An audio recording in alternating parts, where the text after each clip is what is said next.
Hello student. उन सब student का हम स्वागत करते हैं जो कॉम्पिटिटिव एग्जाम की तैयारी कर रहे हैं। हम इस फेसबुक पेज में आपको पढ़ाने वाले हैं जो कॉम्पिटिटिव मैथमेटिक्स होता है वो।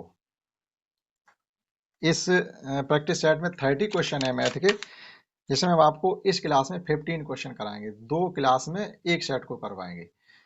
मीडियम साइज के क्वेश्चन मैथ के होंगे जो आपके टेट है, यूपी टेट है, सी टेट है, दूसरे स्टेट की टेट है, उनमें आते हैं। यूपी पुलिस में आते हैं, यूपीएसआई में आते हैं, लेखपाल में आते हैं। मतलब ज़्यादा हार्ड नहीं होंगे और ज़्यादा सरल भी नहीं होंगे, मीडियम स्तर के क्वेश्चन होंगे। तो आप देखिएगा उनको कैसे होते हैं, बहुत आसान होंगे और आपकी समझ में आएंगे। फर्स्ट क्वेश्चन है, त्रिभुज के तीनों कोणों का योगफल कितना होता है। सबसे पहले हमें गणित पढ़ने बैठते हैं, क्लास 6 से हमें यही बताया जाता है कि किसी त्रिभुज के तीनों कोणों का योगफल कितना होता है। सबकी जबान पर रखा होगा 180 डिग्री। दूसरा क्वेश्चन है, वृत्त की सबसे बड़ी जीवा क्या होती है। ये क्वेश्चन पढ़ने लायक है, वृत्त की सबसे बड़ी जीवा क्या होती है। तो देखते पहले कि वृत्त क्या होता है, हम आपको लिख करके भी दिखाएंगे। जैसे वृत्त का मतलब होता है, इंग्लिश में कह सकते हैं इसको, एक सर्किल। अब देखिएगा ये जो हमने ये इसकी बाउंड्री खींची, इसको कहते हैं सरकमफ्रेंस। ये इसका सेंटर पॉइंट होता है। सेंटर से सरकमफ्रेंस को मिलाने वाली लाइन को कहते हैं रेडियस, त्रिज्या। और सरकमफ्रेंस से सरकमफ्रेंस को से मिलाने वाली सभी लाइनों को हम जीवा कहते हैं। ये जितनी भी लाइन हम ड्रॉ कर रहे हैं ये सब क्या कहलाती हैं, किसी वृत्त की जीवाएं, यानी कॉर्ड ऑफ ए सर्किल, किसी सर्किल की कॉर्ड कहलाती हैं। अब उसमें जो हमारा ये डायमीटर यानी व्यास होता है, व्यास त्रिज्या का दूना होता है, क्योंकि त्रिज्या सेंटर और सरकमफ्रेंस के बीच की दूरी होती है। अब जो व्यास होता है वो सरकमफ्रेंस से सरकमफ्रेंस के बीच की दूरी होती है, लेकिन सेंटर से होके जानी चाहिए। तो देखिएगा यही एक लाइन ए बी है, वो सेंटर से होके जा रही है। जीवाएं सब हैं, लेकिन वृत्त की सबसे बड़ी जीवा ही वृत्त का व्यास होती है। तो इसका सही जवाब होगा कि वृत्त की सबसे बड़ी जीवा वृत्त का व्यास होती है। तो बी पर टिक कर देंगे। घन में शीर्षों की संख्या कितनी होती है। घन में शीर्ष, शीर्ष का मतलब होता है वर्टेक्स। हम एक आपको घन बना के दिखाते हैं कि घन कैसे बनता है। आप इस प्रकार से एक स्क्वायर बना सकते हैं और स्क्वायर के अंदर एक स्क्वायर फिर बना दीजिएगा और ये कोनों से कोने इसके ज्वाइन कर दीजिएगा।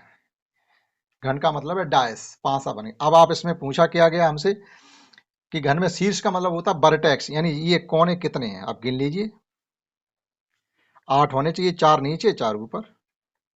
8 के आठों दिखा दे, 1 2 3 4 5 6 7 8। तो एक घन के अंदर 8 कोने होते हैं या 8 शीर्ष होते हैं। आसान है। अगला है, सबसे छोटी पूर्ण संख्या क्या है। संख्याएं बहुत होती हैं, पूर्ण संख्याएं, नेचुरल संख्याएं, विषम संख्याएं, सम संख्याएं, अभाज्य संख्याएं, सहअभाज्य संख्याएं, बहुत संख्याएं होती हैं। तो हमसे यहाँ पूर्ण संख्याएं पूछी गई हैं। देखिएगा क्या होती हैं पूर्ण संख्याएं। संख्या हम दो प्रकार से लिखना शुरू करते हैं। एक तो हम संख्या इस प्रकार से लिख सकते हैं कि 0 1 2 3 4 एंड सो ऑन।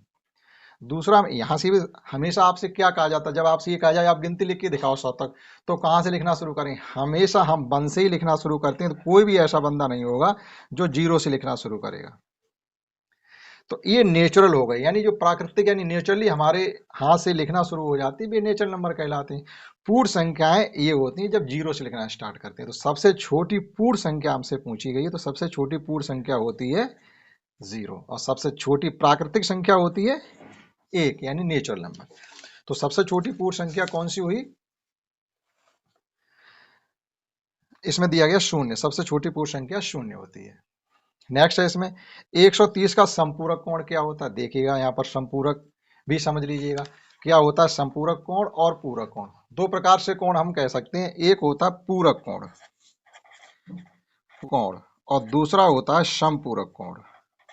अब पूरक कोण कौन से होते हैं, ऐसे दो कोण जिनका योगफल मिलकर के कितना हो जाना चाहिए, 90 डिग्री, वह पूरक कोण होते हैं। और ऐसे दो कोण जिनका योगफल मिलकर के क्या हो जाना चाहिए, 180 डिग्री, वो समपूरक कोण होते हैं। कोई दो एंगल है एक्स और वाई जिनका एडिशन 90 हो रहा है, कोई दो एंगल ए और बी है जिनका एडिशन 180 डिग्री हो रहा है। तो ऐसे एंगल समपूरक कहे जाते हैं। और ये पूरक यानी कंप्लीमेंट और सप्लीमेंट, ये कंप्लीमेंट एंगल होते हैं और ये सप्लीमेंट एंगल होती है इंग्लिश में। तो अब देखिएगा एक हमको कोण दिया गया, जैसे ये दिया गया हमें 130 और ये बी हमें निकालना है, इनका सम 180 है। तो बी की वैल्यू नहीं फाइंड कर सकते। 180 से जब आप 130 को कम कर देंगे हमारे पास बचेगा 50, यानी 130 का संपूरक कोण जो होगा वो होगा 50 डिग्री। इसका ऑप्शन भी 50 सही हो जाएगा। अगला क्वेश्चन इसमें है 10 और 25 के बीच प्राकृतिक संख्या की संख्या क्या है। इन 10 और 25 के बीच आपसे प्राकृतिक संख्याएं पूछी जा रही हैं। तो आप ऐसे देखिएगा, प्राकृतिक मतलब है 10 और 25 की कितनी संख्याएं पड़ती हैं, हम ये कह सकते हैं सभी प्राकृतिक ही है। तो 11 से लेके 20 तक तो 10 हो गई, और 21, 22, 23, 24 4 ये हो गई, तो कितनी हो गई टोटल। टोटल जो संख्या है हमारे जो 10 और 15 25 के बीच पड़ रही है वो 14 संख्याएं हैं। अगला है संख्या पद्धति में 4 अंकों की कुल कितनी संख्याएं हैं। ये हमसे पूछा जा रहा 4 अंकों की। 4 अंकों की संख्या मतलब एक ऐसी संख्या जिसमें अंक 4 हो। तो जैसे 1 से लेकर के और 9999 यहाँ तक कितनी 4 अंकों की संख्या है। तो हम क्या करें, 3 अंकों तक की संख्याएं सब इसमें से घटा दें। हमारे पास टोटल संख्याएं 1 से लेकर के 9999 तक जो संख्याएं हैं वो 9999 तो हैं। अब इसमें 3 अंकों तक की सब संख्याएं घटा दीजिए। 3 अंकों की संख्याएं होगी वो 9 से 99 होगी। तो इसमें से 9 से 99 संख्याओं को आप माइनस कर दीजिएगा। 0 0 0 और 9 कहने का मतलब है 1 से लेकर के यानी 4 अंकों की संख्या 9999 तक जो पढ़ने वाली हैं, यानी सभी 4 अंकों की जो संख्याएं होंगी वो केवल और केवल 9000 होंगी। ठीक, इसमें देखिए क्या कहा गया है, ये 6 × 4 - 2 + 2। देखिएगा ऐसे सवाल कंफ्यूजन करने वाले होते हैं अगर हमने मैथ नहीं सीखा है। तो हमसे कहा गया है 6 × 4 - 2 + 2। जब इस प्रकार के क्वेश्चन सॉल्व करते हैं जिसमें कई साइन दिए हों या सभी साइन गिवन हो, हमको मल्टीप्लाई, एडिशन, सब्ट्रैक्शन और डिवीजन, तो सबसे पहले डिवीजन करते हैं। डिवीजन नंबर 1 पर होता है, मल्टीप्लाई नंबर 2 पर होता है, एडिशन नंबर 3 पर होता है और सब्ट्रैक्शन नंबर 4 पर होता है। BODMAS bracket of division, multiplication, addition and subtraction, ये नियम होता है। तो अब इसमें देखो डिवीजन का साइन नहीं है तो हम मल्टीप्लाई पहले करेंगे। 6 4 या 24, 6 चौक 24। अब देखिएगा -2 और +2। आप चाहे इनको -2 +2 ऐसे ही काट के खत्म कर दो, या 24 में 2 जोड़ दो 26 हो जाएंगे, तब 2 कम कर दो तब भी 24 ही बचेंगे। तो इसका जवाब होगा 24। देखिएगा इसका जवाब है 24। अगला क्वेश्चन है एक घन की प्रत्येक को 2.3 सेंटीमीटर है, कोर 2.3 सेंटीमीटर, इसके विकर्ण की लंबाई क्या होगी। देखिए विकर्ण क्या होता है वो समझिए पहले। विकर्ण या डायगोनल, इंग्लिश में हम इसको डायगोनल कहते हैं। अभी हमने एक ये घन बनाया था, घन की बात वहां भी की गई, यानी क्यूब। तो विकर्ण का मतलब है कि हम एक, जैसे हमारा एक ऐसा कमरा है जिसकी सभी साइडें यूकल हैं, तो वो घन के आकार का बन गया। अब हम उसमें एक मान लीजिएगा रॉड रखना चाहते हैं, बांस की बल्ली रखना चाहते हैं, तो सबसे लंबी से लंबी बांस की बल्ली हमारे कमरे में कौन सी रख जाएगी, तो वो इसके डायगोनल यूकल, यानी इस कोने से आप लेकर के आइए और इस कोने तक ले जाइए, ये होगी सबसे लंबी बांस की बल्ली। तिरछी लगाइएगा। तो इसका फाइंड करने का फार्मूला हमने लोगों ने पढ़ा है शुरू में। तो ये क्या होता है, √a² + b² + c²। लेकिन है क्या, a लेंथ है, b विड्थ है, c इसकी हाइट है। लेकिन ये सभी साइड यूकल हैं घन में। घन में जो जितनी ये लेंथ है उतनी ये विड्थ है और उतनी ये हाइट है, सब यूकल है। तो हम इसको ये भी तो लिख सकते हैं, it can be written as a², यानी अंडर के अंदर ये कितना हो जाता है, अंडर के अंदर ये हो गया 3a²।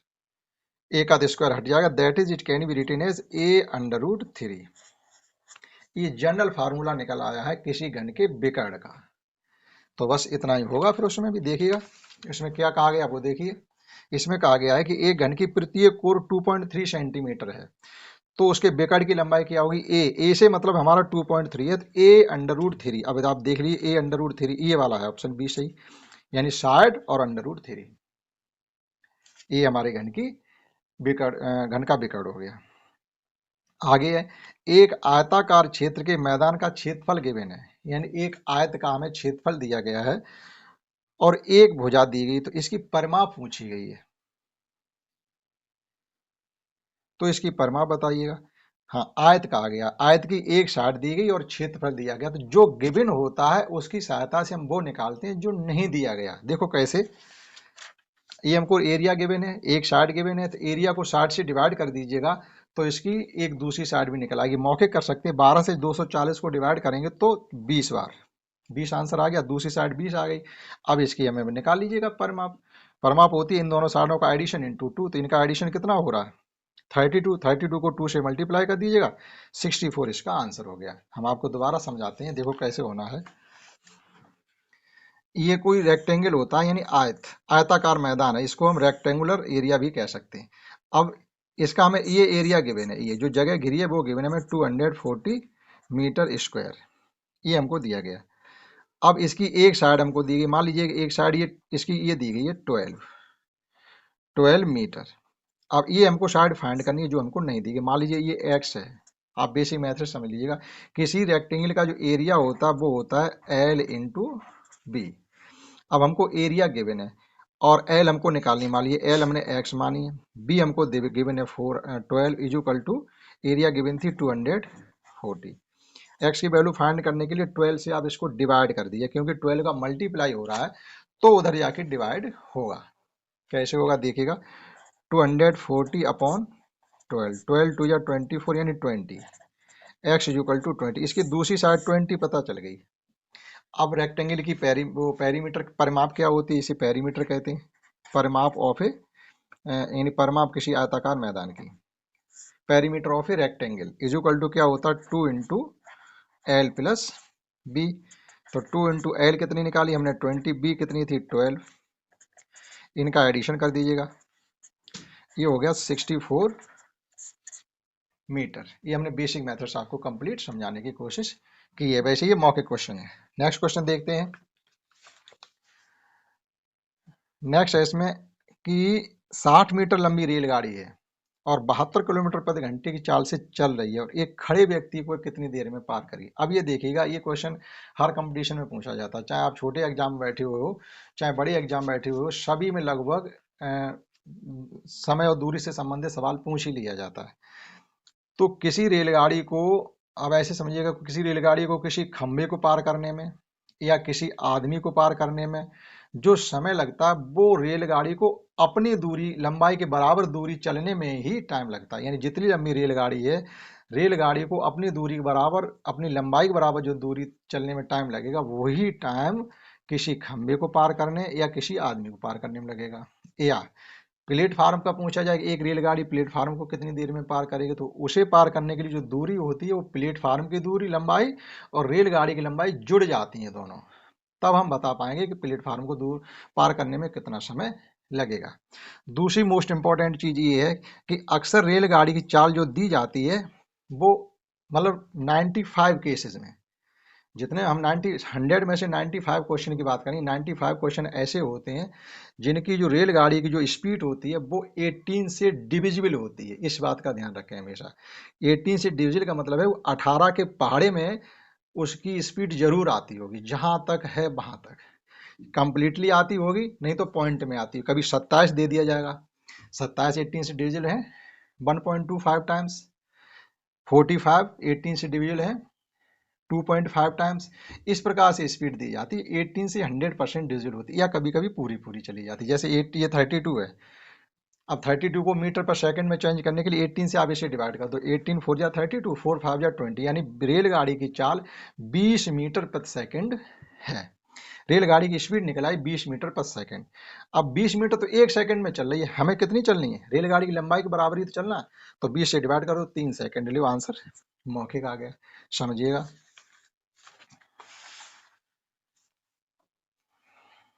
ये कोई आदमी खड़ा हुआ है यहाँ पर और इधर से रेलगाड़ी आ रही है, तो रेलगाड़ी इधर से इस प्रकार से आ रही है, इसकी चाल लंबाई है 60 मीटर। तो कब कहा जाएगा कि रेलगाड़ी इस आदमी को पार कर गई, ये तो हम तब कहेंगे जब ये रेलगाड़ी कंप्लीटली पीछे वाला डिब्बा यहाँ आ जाए इस प्रकार से। अब ये रेलगाड़ी इस आदमी को पार कर गई, तो इस आदमी को पार करने के लिए रेलगाड़ी को अपनी लंबाई के बराबर ही तो दूरी चलनी पड़ेगी, और हमसे समय पूछा जा रहा है। समय बराबर होता है दूरी बटे चाल।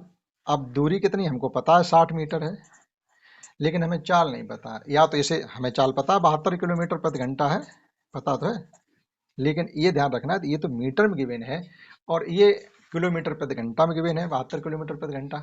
तो हम क्या करें, किलोमीटर के चाल को मीटर पर सेकंड में बदलने के लिए जो भी हो उसमें हम 5/18 से मल्टीप्लाई कर दें। और हमेशा ज़्यादातर 18 की टेबल में ये नंबर आता है, यानी 4 5 या 20, 20 मीटर प्रति सेकंड। रेलगाड़ी चाल 20 मीटर प्रति सेकंड है, तो 60 मीटर दूरी तय करने में उसे कितना समय लगेगा, 60/20 यानी 3 सेकंड। वह रेलगाड़ी उस आदमी को 3 सेकंड में पार कर जाएगी।